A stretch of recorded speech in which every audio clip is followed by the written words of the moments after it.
hello to each of you. I'm hoping that you're doing well in every way possible. Welcome to another segment of Conversations in the Nick of Time. I am your host, Nikki Roach. Honored to be here to present to you some information about greatness, about success, about planning, about being intentional, all those different things that it takes to lead successfully. But we're talking about success as you define it.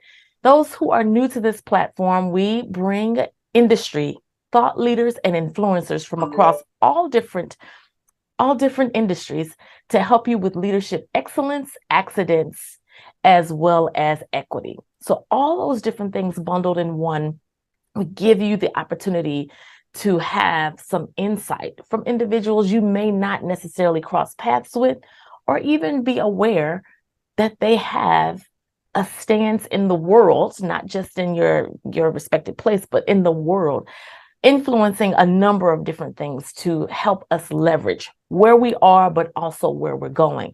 This Conversations in the Nick of Time is the destination for mentoring moments with a global influence. And we are excited about all that we give you, all that we do, and even the things and lessons we learn as the crew behind producing this segment and this platform as a whole. Excited, beyond excited, to introduce you to a new friend, I will call her, out of Argentina.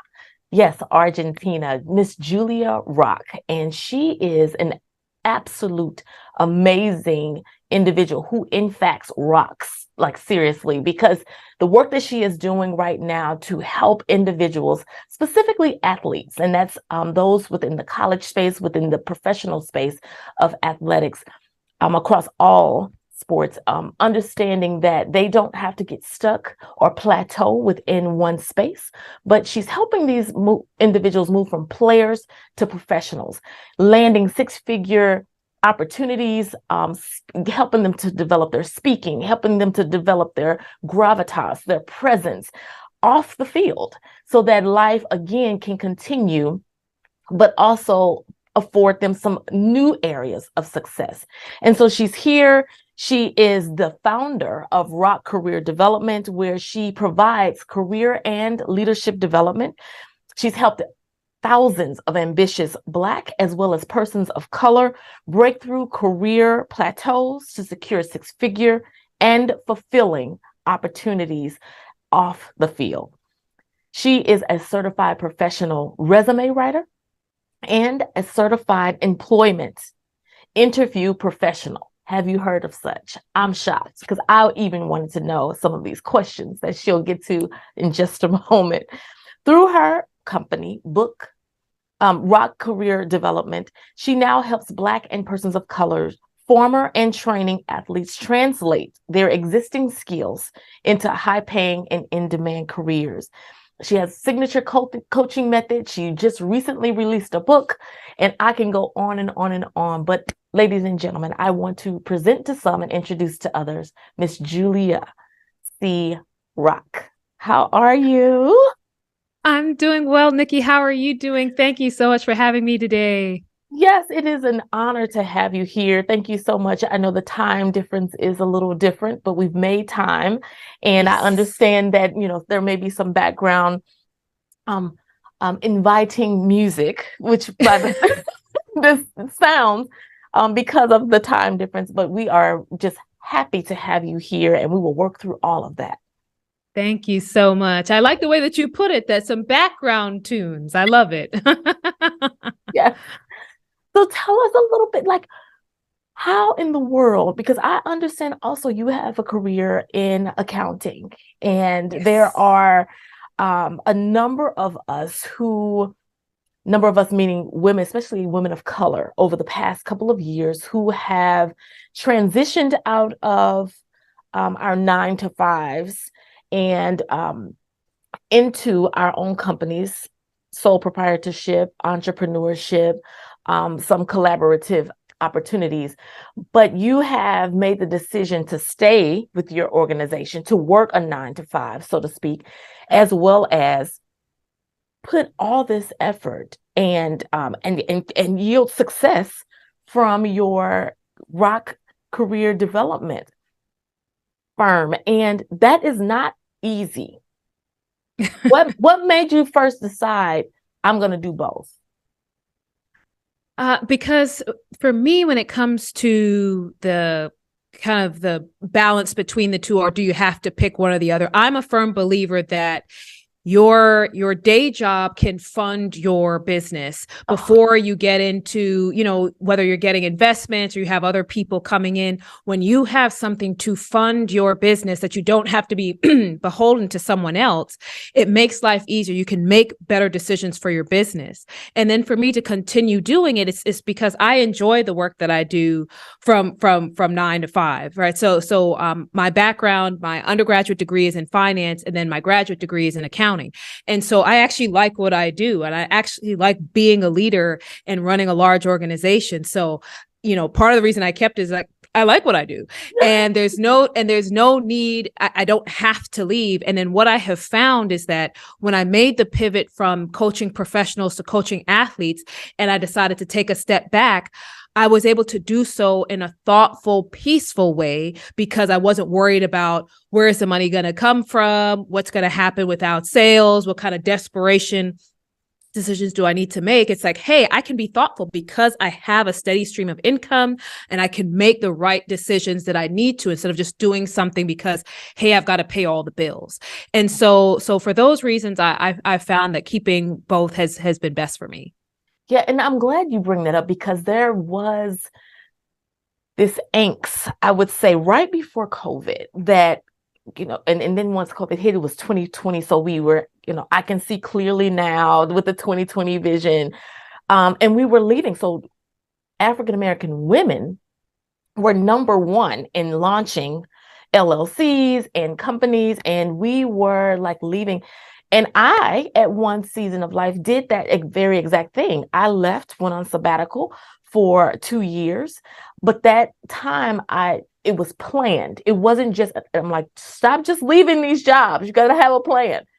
Yes. So I planned, I had, paid off debt. I paid for some travel that I had been dreaming about and took advantage of that time. But I also took the time to stand up a consulting firm and to get my feet wet without having the distraction of having to decide what my schedule would be like, because of the 9 to 5, which was demanding. It did not give me leeway to have something else in my life. And so once I made that transition, I ended up handling my business, but it took me longer to get started, to be honest, only because when you don't have that level of accountability that I was used to, it was very, very interesting to kind of keep the momentum going. And then I had to figure out, so my thing is, so now I'm back, working in the 9 to 5, so to speak, in a very demanding role, but it is in alignment. And I'm like, that's kind of the difference. It's an alignment with this work, this platform, the speaking engagements, all of that. But it also, I don't have the heavy burden of trying to juggle all the different things because of that alignment. Right. And I think that the alignment piece is so important. Mm-hmm. There's a lot of kind of narratives out there about, if you don't have your own business, you're building someone else's dream and all of this other thing. And it's like, I don't subscribe to that, right? If you're in a role that is in alignment and it's providing you with income to fund your business, to provide for your family, allowing you to make sound decisions, and you're building skills, whether or not somebody else's dream is being built is irrelevant. You're getting what you need for your own growth, for you to achieve your own goals. And it's keeping you where you want to be and in your zone of genius, as some of the folks would say. So I feel like we've got to shift out of this narrative that entrepreneurship is the only way, and solo, kind of just being an entrepreneur alone is the only way, because that for some people that puts pressure on them to do things that they don't really need to do, right? Mm-hmm. Not everyone's built to be an entrepreneur by itself. It takes a lot to run a business and not have a backup plan. And you have to keep sales and you have to keep all these things going. And so it's really important for people to find out what works for them, what's in alignment for them, and not listen to a lot of the talking points that are out there. Right. I know I've coined the phrase a paid internship. And so my current 9 to 5 is a paid internship, so to speak, because it teaches me how to be a better leader. It teaches me how to navigate issues and crisis management and all these different things that we talk about on this platform. I'm experiencing, with someone else, and then also having to learn how to have, so if it's project management, these different phases, so that I can transfer those things over. And it is, as you said, shifting the narrative to understand it doesn't have to be an either or, but it can be both and, Absolutely. Absolutely. I think that because entrepreneurship is painted in such a glitzy and glamorous way online, it's unlimited earning potential and you have all this freedom and true, ultimately you get there. But for a lot of entrepreneurs who are starting out at the bottom, that unlimited earning potential, they just need to earn something, period. And all this freedom, you have to build that business to get to the point where it's running by itself and you have a staff of people to have all the freedom. And so I think there's a false narrative that's painted about the end game of entrepreneurship for people that are now starting out. So it really doesn't have to be an either or. And then to your point, you're building so many skills that you can transfer later, right? Whether, like you said, project management, leadership, learning certain systems and programs that you can then implement in your business, conflict resolution, problem solving, all these things that you need to run your business. You have a training ground in your day job, but like I said, sometimes the narratives out there for people to sell books and templates, causes the narrative to shift. It does. And then I understand you have more than 60 people that you are leading from your current role, if I'm not mistaken. Yes. Yeah. So about 60. Yeah. So share with us how, because that's demanding. It's oftentimes hard just to lead one, meaning self. So how is it that you are navigating, and what's some of the transferable skills? Paint a picture for us that you roll into Rock Career Development. Absolutely. So when you run a team that large, it's really important for you to be able to delegate so that you can spend time being strategic, right? Because with that many people, there's always going to be something for you to get pulled into, a call, or something for you to make a decision, somewhere you need help and so forth. So what I've learned to do is delegate because I have a team of managers that reports to me. So I make sure that, hey, I'm able to delegate certain things to them for them to take care of so I can spend time on what's most important for my role. And so from a business perspective, it translates into, what can I delegate to my assistant to make sure that, hey, I'm spending my time focusing on the efforts, and if I don't write resumes anymore, so how do I make sure that I'm engaging the right resume writer so I'm not taking on work that I don't want for revenue purposes or anything like that. So especially that delegation and that time management that I've had to use in my day job with running a team that large, that ultimately also transitions into my business. Yeah. Now, what would you say has been the toughest lesson for you to learn? Because we're not talking about you're just going to clock in and not saying this to be funny, but you're not just going to clock in to a 9 to 5 where you're not using your skill set. No, you're leading 60 plus people, and you're not all in the same state, correct? Or country. So when you have that going on, that's a lot that you're giving, someone could say, on that side. And then you come over on this side, and this is you're pouring into other people in a whole different way. That is very, very demanding on both sides. How are you managing the commitment that you have raised your hand for, serving in these two areas? So in terms of managing, the biggest thing for me has been around self-care. Okay. If you are not caring for yourself, it is hard to do these things, right? So instead of talking about this system or this program, or I really want to talk about the fact that self-care is the underpinning of you being able to manage this kind of demand on your life, whether it's taking time for devotion and prayer in the morning, whether it's exercise, whether it's journaling. I use that as a way to help me manage, because otherwise my anxiety would be through the roof. I'd be stressed out. I wouldn't be sleeping.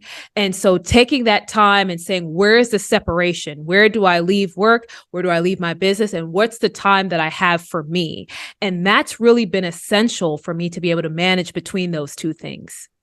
How are you navigating guilt though? Because yes, self-care is great and it's a thing that we say now, but to actually initiate it and to settle down, there's guilt that comes with it. How are you navigating that?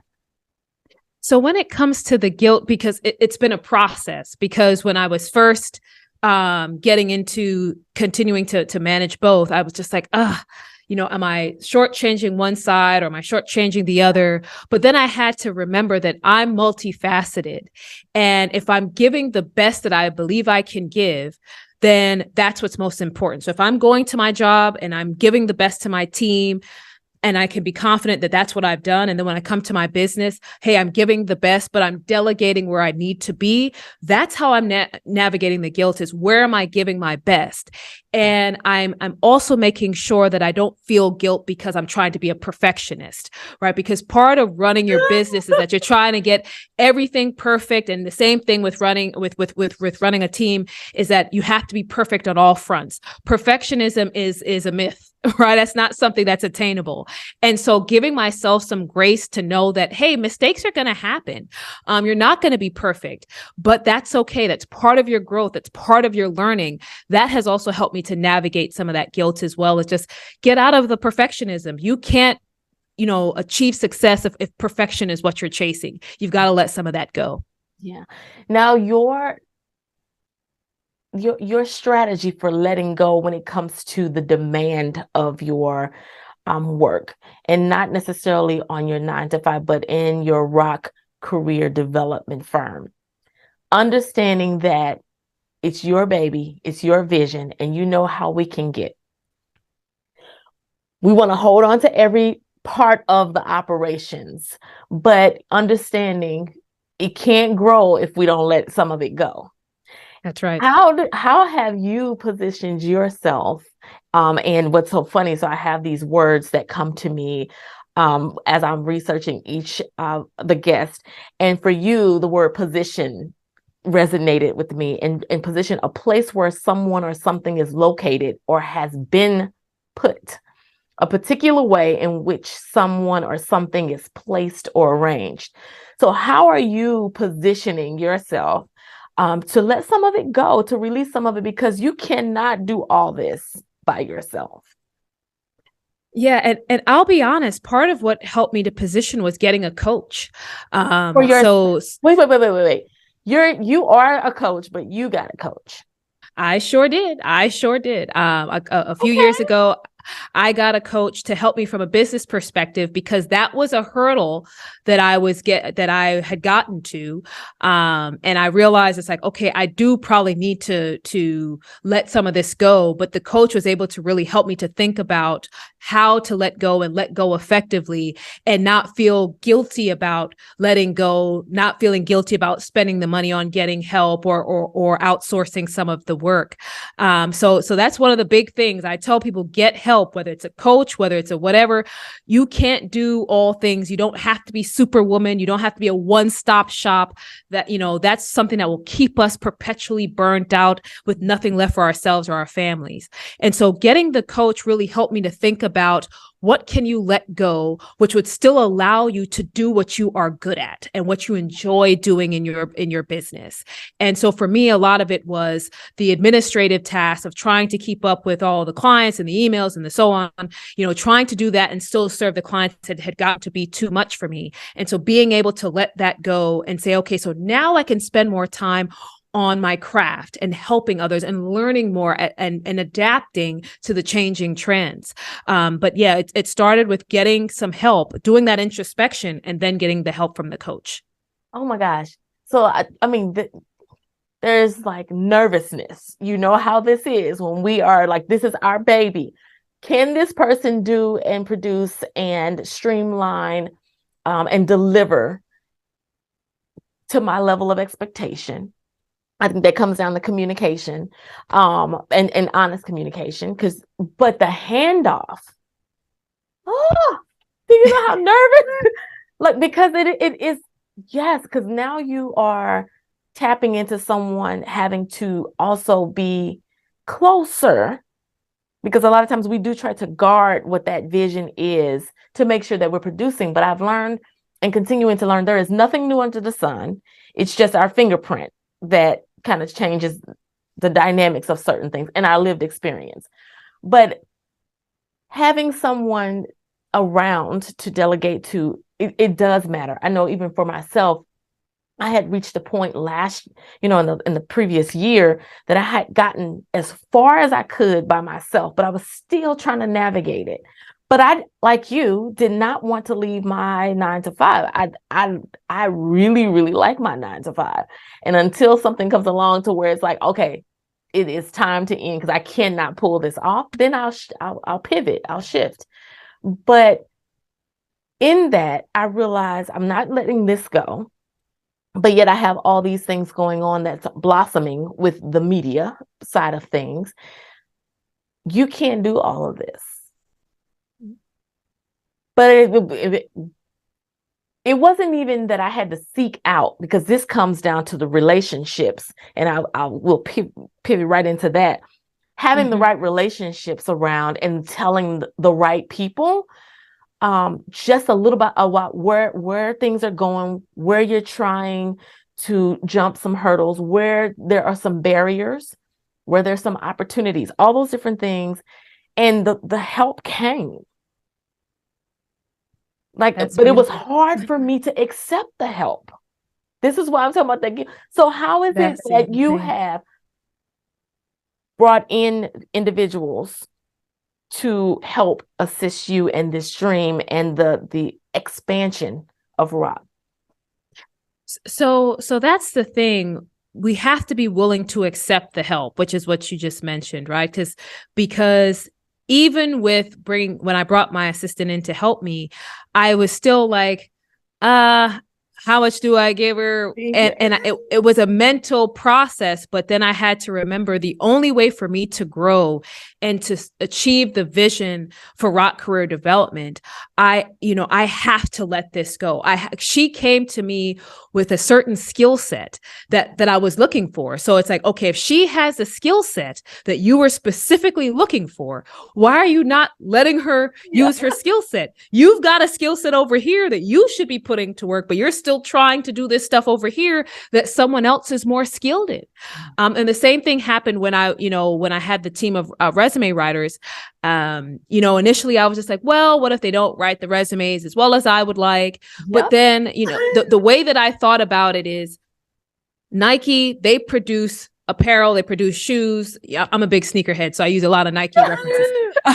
But they produce shoes and apparel, and if they have one bad sneaker, or a t-shirt, they don't shut down the entire business, right? It's like, bad things can happen, mistakes can happen, they apologize to the customer and move on. And so even though I take pride in what I do and take pride in what I offer to clients, if something happens, I have to be willing to say, hey, things can happen, and as part of scaling, you've got to be willing to accept some level of risk. If you want to hold on to everything so it's perfect, that limits and stunts your growth. So that's another way that I was able to kind of work around that resistance and reluctance to getting help.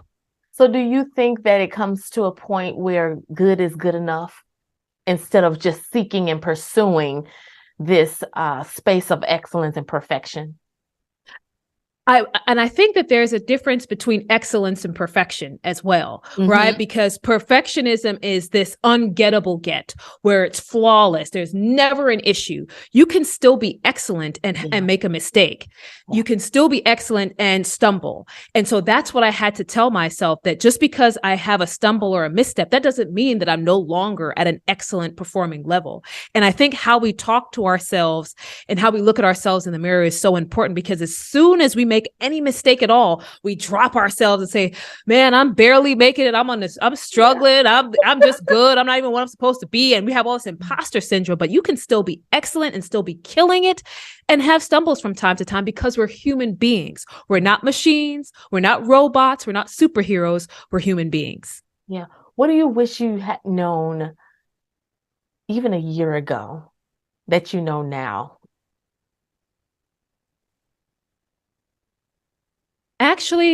that I'm more creative than I've thought. And I know that sounds kind of like something different. You would be expecting some piece of advice, but it's like that I'm more creative than I thought. One of the ways that I was always talking to myself was because I have a finance and accounting brain is that, hey, I'm facts and figures, numbers, numbers, numbers. But as I've gone through some growth and I've gone through some additional coaching this year, I realized I have the power to be more creative and more vulnerable in what I do than I had ever thought possible.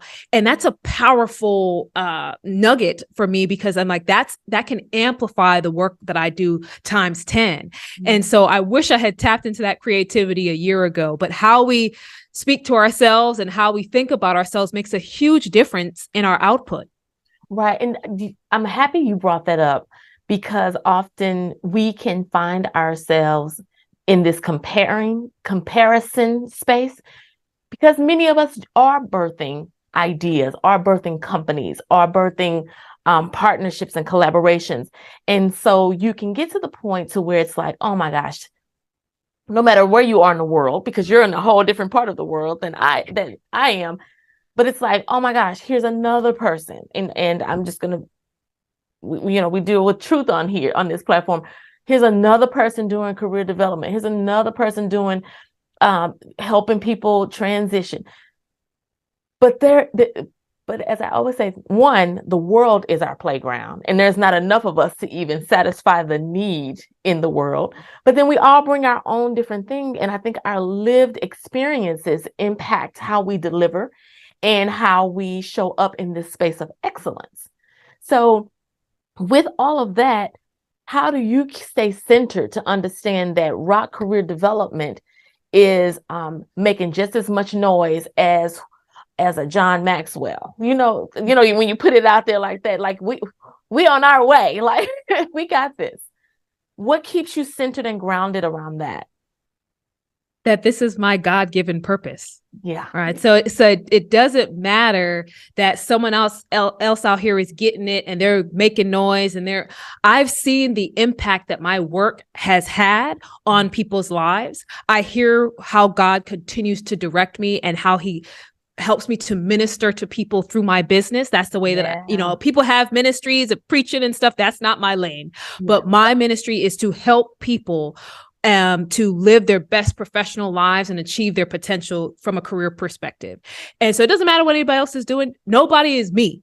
I'm like, nobody is me. No one has what I have. No one can do what I do. No one can say it the way I can say it. And it's also because God continues to bless me and put the right words in my mouth that can resonate with someone differently than what someone else in the street may be saying.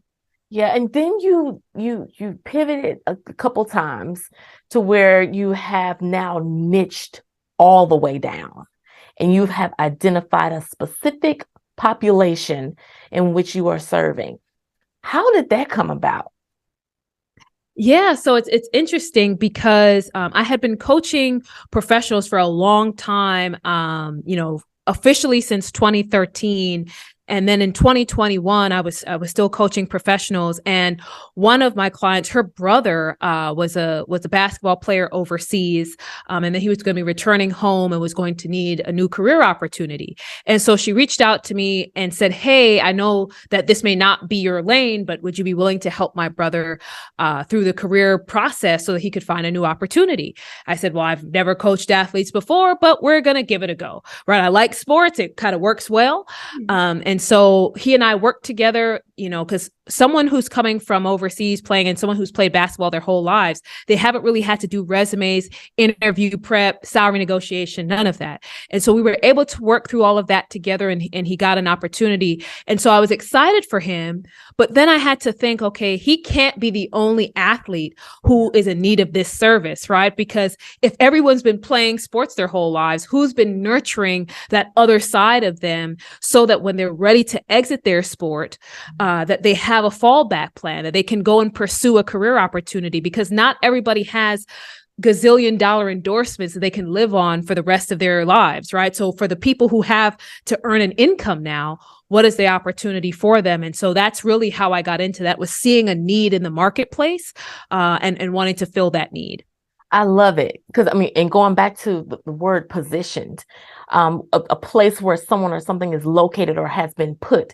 So you have literally, like, there is this niche audience, this niche group who will need at some point help and assistance to transition and be positioned in their second act.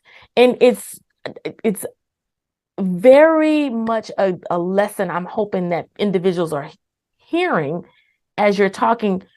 You identify an opportunity. It wasn't just necessarily something that your company started out as. It was more broad initially, but then you were able to niche it down. And I think we can sometimes get hung up on having all the answers and all the pieces in place and all the people in place initially when we start a company. But, piggybacking off of you, what do they say? Just do it, right? And you do have to just do it. And then you find your rhythm, you find your place, and then you get to plug in, right? To meet the need.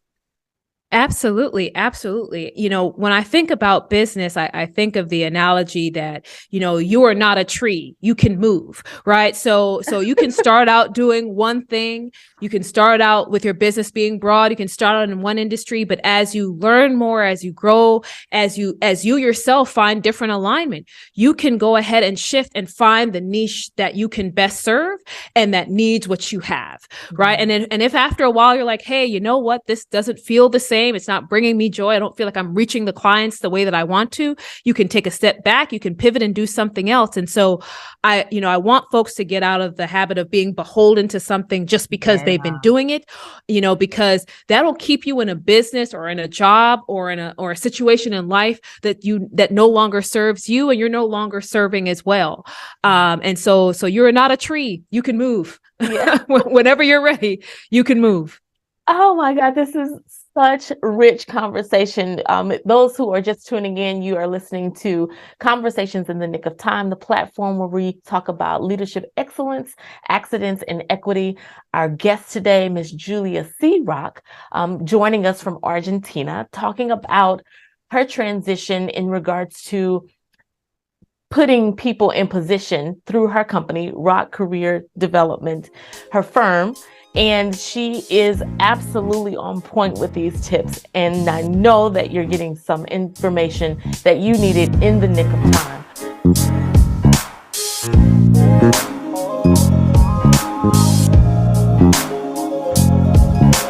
So it's amazing how many of us go through life with the thing, and meaning that career choice that we had in mind.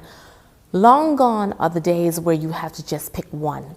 And Julia C. Rock has demonstrated the fact that some of us, at some point in our career, we will transition, but we may find ourselves stuck.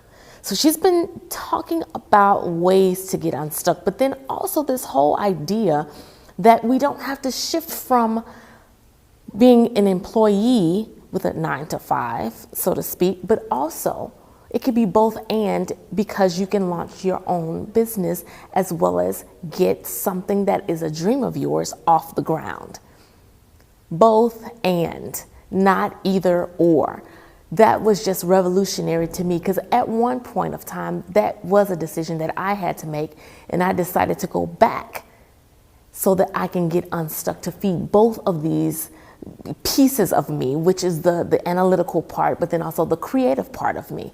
So then what goes after that is this whole concept of zone of genius, to make sure you're in alignment. So you're not just doing things off the whim, but all that you're doing is coming in alignment so that you can fulfill what it is that you desire career-wise. But also there's career and then there's call. That's kind of how I tee it up for myself. And then when you have this career and this call in alignment, that paid internship is what that 9-to-5 turns into. So it's obviously so many things that we can come into when it's talking about this whole idea of positioning ourselves for the things that can generate wealth and generate income, but also those things that can bring us to a space of significance, which is to land in a spot that we call to do that makes our heart beat fast. So here we are. We're going to move forward and learn a little bit more about some things that we can do to better prepare.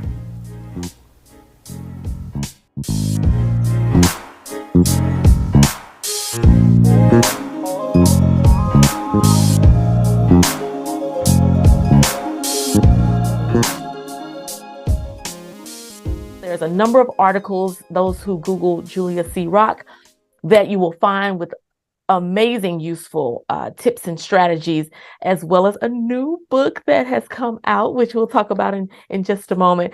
But I want to go ahead and shift us into this space where we give some mentoring moments, some additional mentoring moments in the nick of time.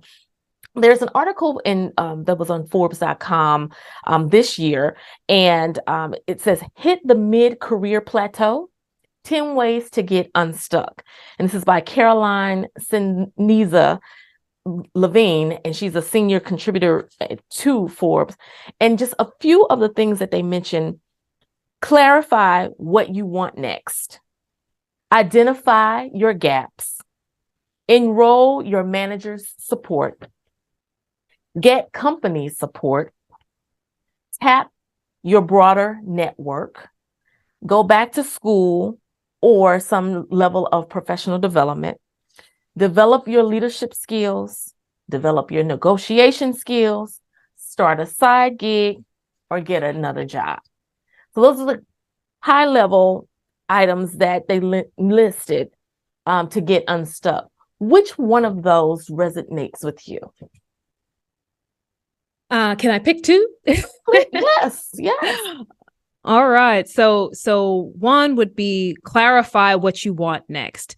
A lot of the work that I do is helping people to gain that clarity.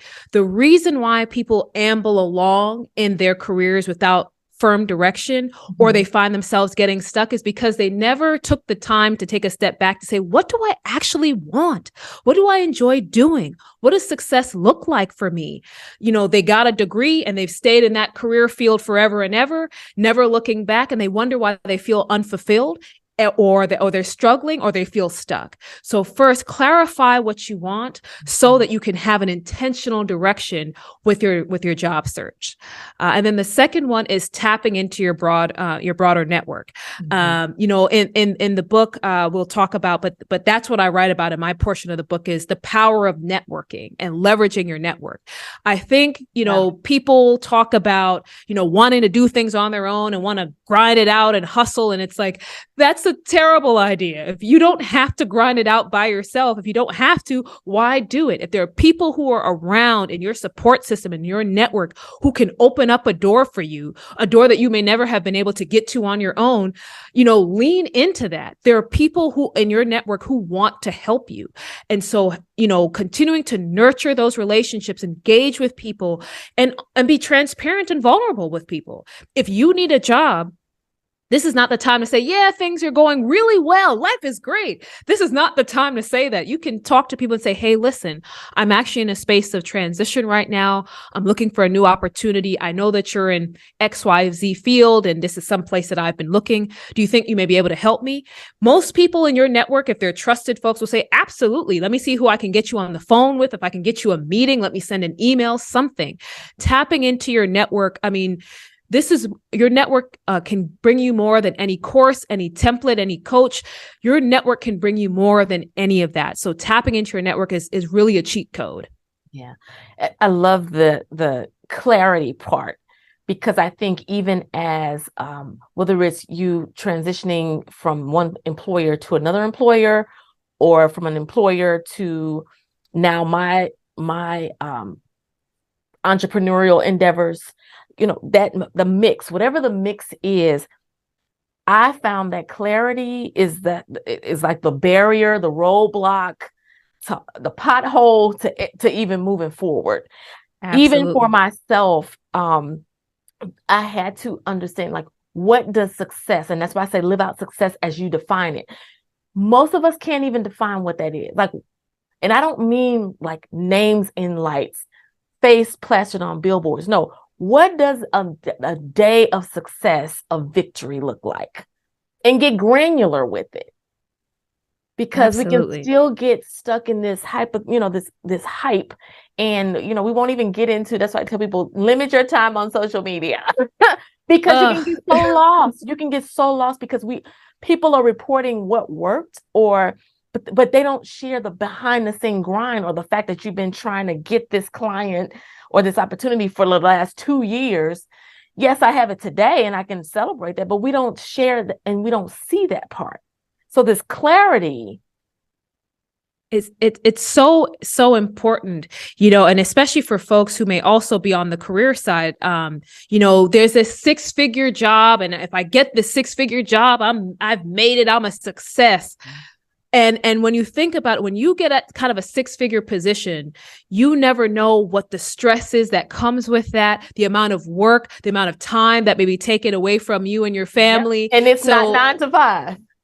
Exactly. It's like a 7 to 8, a 7 to 10. I mean, and so there's this narrative around how much money you make that brings you success, or like you said, from an entrepreneurship perspective, that your name is in lights and you're in Forbes or Entrepreneur, whatever the case is, but no one knows what you're going through behind the scenes and what it took for you to get there. The sleepless nights, the overeating or undereating, the missing time with your family, the house falling apart. The house falling apart, right? And so even for successful entrepreneurs, many of them will tell you about the sacrifices that they've had to make. And many of them have said if they could do it all over again, they may have made a different choice, right? And so you've got to take the time to think about, what does success look like to me? What are my values? What is important to me, that if this was all taken away, that I would still want to have, right? Because once your business goes away, if all your money goes out of the bank, who are you? What do you have? Right. And too often we don't think about that because we attach ourselves to our careers and our business, and we forget about what's truly important. And I will say for myself, being in Argentina has allowed me to do that, because this is not where I am, it's not a city of hustle and bustle and, go, go, go. People spend time with their families. They're out in the park. They're eating dinner together. The priorities are completely different. Yep. And so that, for me as a business owner and as a career professional and as a leader, it's helped me to shape my thoughts differently about, well, what does success look like to me? Where do I want to be? It's completely shifted the narrative from when I was living in the US. Right. Next one you mentioned was network and tapping into your network. And like I said earlier, when it came time for me to share, even myself, some different needs that I had, I didn't have to look because it was in my network, like my immediate network. And I didn't realize there was that level of skill set within my immediate network, like close-knit network, until I spoke up. So I'm all about also speaking up to the right persons. But in this network, we have made it such a naughty word, and it's, such an uncomfortable thing. On a previous show, Russ Finkelstein, he walked us through this whole idea of what it is and what it's not. And it doesn't have to be transactional. Right. But tell us just a little bit about networking, because you are from a global perspective, and the importance of that. Absolutely. The idea about networking is building genuine connections and relationships, right? And so the reason why that's important is you never know what room you're going to need to be in and when and who has access to that, right? So even if you're not doing a business deal, or this person's not directly in your department, the person doesn't even live in the same country, it's important for you to nurture them, especially if you find some level of alignment, that for you to nurture those relationships, because you never know when it's going to come back to help you. I'll give you a quick example. Back in 2020, I was on a show for, I guess it was Entrepreneur, and I was able to network with an individual who was part of the same panel I was on. That was 2020. And we continued to stay in contact and catch up from time to time. Fast forward to 2022, he was able to open the door for me to get a speaking engagement, in New York. And had I not had that connection from years ago and continue to maintain that connection, I would not have had the opportunity. So it's really important that we don't just enter with, what can this person do for me today? Because no one likes feeling used. You don't like feeling used. So why do that to someone else? But building those genuine relationships, seeing where there's actual synergies and rapport that you can build, that is so important, so that when the time comes, you don't have to ask. Yeah. That's the thing. If you build relationships correctly, if someone sees an opportunity for you, they're going to send it to you. You don't have to say, hey, can you do this for me? They may actually say, oh, I actually saw this for you. Let me send this your way. Or I put in a good word for you with so-and-so. Here's something to follow up on, without you having to put in any effort. That's the truth behind, building and nurturing relationships. Wonderful. And then when you say nurture for you and where you sit, what does one strategy of nurturing look like? So I personally love like the intermittent check-ins, like let's set up 15 minutes. Oh, I haven't spoken to you in a minute. Let's catch up. Oh, I just saw that your book came out. I'd love to hear more about that. Or I saw that you changed your business. Let's talk about that. Or I'm going to be in your city, if you have 10 minutes or 15 minutes. So I love the intermittent check-ins, because I think emails and texts and things are important, but showing that you're willing to invest time with people, and it doesn't have to be long. 10, 15 minutes of catch up, letting them know that you're invested in the relationship, that goes a long way. So that's a big strategy for me. Find 10 or 15 minutes on the calendar just to see how someone's doing. Yeah, that's a great point. I know I have, even on my Google Calendar, it pops up every month, and there's a list of names, and I don't always stick to those names, but I'm reminded to do just check-ins. Exactly. With reach out. Mm-hmm. And it just says, and like I said, some of the names may change from time to time, but it's a reminder for me to press pause and check in with some others.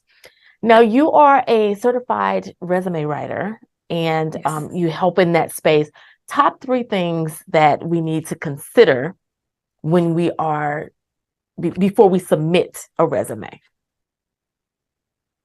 The first thing that I would say is making sure that your resume is clear as to what you're going after. One of the biggest mistakes I see with resumes is the fact that someone's put a resume together, and after reading it, I'm not really clear on what kind of job they're going after. It's like, okay, are you going to be a sales rep, entrepreneur, project manager, janitor, right? And so it's like, really being clear on what you're going after and what your skill set is. The second thing is making sure that you're not filling it with fluff and that it's extremely long. No one's saying you have to have a 1-page resume anymore, but I've seen 3- and 4-page resumes that could have probably been 1 page, 1.5, 2 max. So making sure that you're shortening and keeping what's really critical. And then the last thing I would mention is making sure that you understand the so what of your accomplishments. People love to pad and have a ton of accomplishments or that I did this or I did that, but what does that translate into for the business? So let's say you saved, $35,000 or $35 million, but then, okay, that's great, but what does that now do? Or, if you save time doing something, what does that now do? So thinking about the so what behind the, your accomplishments that you place on your resume. So like I said, being clear on what you're going after, making sure that the length is appropriate, because people are, the recruiters and hiring managers are only going to spend a few seconds looking at it. And then ultimately thinking about the so what behind all of your accomplishments to make sure it resonates with the recruiters. Oh, great. The whole so what part of it, to me, is like very, very, very much something that we have to be mindful of and consider at all times, because there are resumes coming from everywhere. And that's what we leaned back to focus a little more on global opportunities and a global presence, because people are moving, they're taking risks. They are like, sign me up. Where is it? Okay. I can't even find that on the map, but hey, I'm going to apply. And because it's also remote opportunities now. Absolutely. Like never before. And standing out from the crowd can land in that so what. Absolutely. Absolutely. And that's what, when I was writing resumes more actively, that's what I would talk to my clients about as to why I was structuring their bullet points certain ways, or why I was asking them certain questions. Because you have to think, someone in the US may understand that if you say I saved this much, it may resonate with somebody who's in your same industry or in the same country. But when you think globally, you've got to really let people know in Europe or in Africa, why does this matter? What is the context? Because then it's like, oh, snap, wait, well, this is actually a really big deal, right? But if you're only just painting it in a certain way, it only can resonate with probably a smaller, much more limited audience. So that so what is really what can draw that distinction, so that no matter who's picking up your resume, they know why this matters and why they want to have a follow-up conversation with you or potentially interview you. What do you think about cover letters these days? So I hate cover letters. I hate them, but they're essential. They're essential. The reason is because cover letters allow you to articulate why you want this opportunity and why it's a fit. Yeah. And you're so what, right? Yeah. Exactly. And so with the resume, it's a static document that's giving the highlights, right? But your cover letter is really helping to provide the additional sale as to why you are the right candidate for this opportunity and why you want to work there. I mean, think about, just to give you a quick analogy, think about dating, right? If somebody sounds like they're saying the same thing to everybody, right? Then it's like, well, I'm not special. Well, you don't really want me for real. So you're less likely to get a second date out of that. Right. But if you're able to articulate why you want this person, it's like, oh, okay, well, maybe there's something here. The same thing goes with a cover letter. Companies know that you're applying elsewhere, but they want to know, what is it about them that makes you want to work at their organization? Not just what you bring to the table, but why them. The cover letter serves as the critical place to share that information. Right. Okay, great. Because I know there's all kind of taboo around this cover letter and the dissolvement of the cover letter, but it does allow you to anchor and hunker down to be a little more intentional behind your idea of positioning. Tell us a little bit about the book. Yes. So I'm a co-author on the book, The Six-Figure Athlete. I'm really excited about it. It was released back in December. And thank you so much. So the other authors and myself, the focus of the book is really helping athletes to translate their skills into cash. So what skills do you have, or what skills can you use to then turn that into revenue generation for yourself? Whether it's that you want to get a new career opportunity or you want to launch your own business, what skills can you leverage? And my particular skill that I talk about is networking. And so that's why I was super passionate about the networking thing, because I mean, it's something that I live by. And so I'm not going to spoil it, but it really just shares and outlines a number of ways that networking can help you to level up and really begin to bring in that income for yourself. So hopefully folks will check out the book. It's at rockcareer.com/SFA book. So hoping that folks enjoy it. And it is not just for athletes. No, not at all. Not at all. So no matter where you are in life, these are skills that are talking about how high performers are able to take their skills and turn them into money. So whether you're a transitioning athlete or you're in your career and trying to figure out, how do I use my skills to really level up my salary and level up my income, you can take all the strategies from this book. Yeah. Now tell us a little bit about Rock Career Development. And I know you have niched down for athletes, whether they're college, professional, but is there space for others? Yes. So especially right now with folks who are in the transition space, with whether it comes to layoffs and so forth. So because my specialty is really around career transitions, I took some time to really think about, where do I best fit in the career coaching space? And it's really around helping people in the career transition. So this year, seeing the need for those who specifically are in that transition space. So I'm now taking on some professional clients to help kind of meet that immediate need in the marketplace, because I find that a lot of the skills are the same when it comes, whether it's to athletes or for folks who are transitioning from one industry to another. You've got to leverage on very similar ideas and similar things in order to get that next opportunity. Yeah, I'm on your site, and so ready to apply to ball to boardroom. Yes, I love the play on the athletic language, but also, your last name, like, thank you, God, right? It totally set you up. But the fact that this is a 60-day coaching program designed for pro and student basketball athletes to help them with their transition.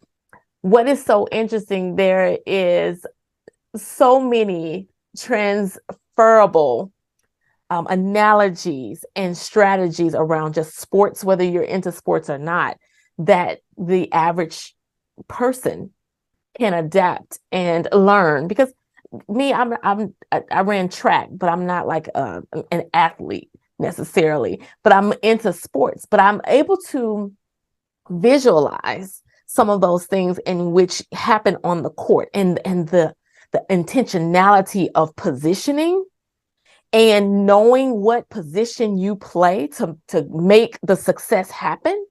And to me, I'm just fascinated. And I applaud you for, and thank you, God, for the vision that he's giving you, because it is very, very, it's less intimidating, because this whole idea of transition, my age group and those who I'm around, a lot of them are going into this whole idea of